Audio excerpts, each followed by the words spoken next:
Articles of manifold topics were written in the newspaper.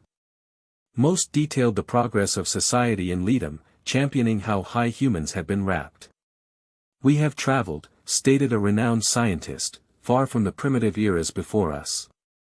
Dissociated ourselves from the rudiments of friendship, religion, sympathy, empathy, family, and other inherent flaws besides.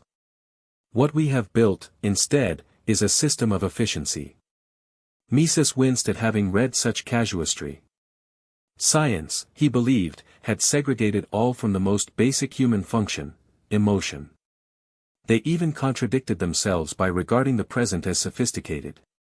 He instanced this by looking at an advertisement for the Purple Light District, a place where sorrows were scuppered. Leadham encouraged readers to adventure there, by publicizing that, for a fortnight hence, all visitations were gratis. Mises sighed.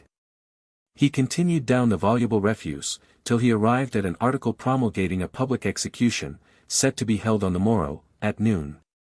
Slander painted the victim on death row as a corrupter, for they had lured another into feeling, and, of a special illegality, love for them.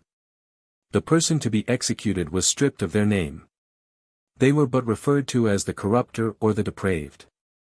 Appalled yet mournful, Mises decided to attend, on grounds of viewing it as a funeral for what Aphrodite embodied. An ulterior motive lurked also, to have a vicarious memorial, for whom Mises himself had been estranged.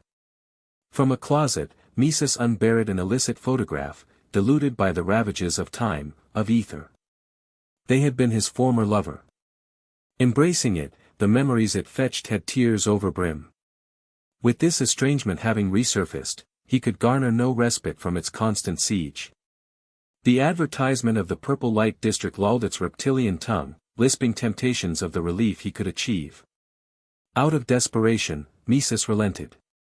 Shop after shop, on either side of this infamous and bustling district, mildewed the streets with wanton fungi. They were characterless and unembellished. Crude neon signs heralded, all tastes catered for. Every shop had the same writing. Inside, sundry aisles of lucent pornography smutted the shelves, which slithered into endless junction after junction. From films to magazines to photographs, the interior baited customers with lewd hooks. The yellow walls, as of necrotizing fasciitis, were peeling. Inanimate, nude figures were erected everywhere. Being expressionless, the only thing evocable when looking at them was repression. At the outskirts were stalls providing, like changing rooms, areas for customers to try their items. An odor of bleach, salt, and musk sweated throughout the air. Disinterested in this selection, Mises teetered to the level below. A guard had him halt, and inspected his identification by scanning the records for whether he had visited here before. When green glinted on screen, the guard informed.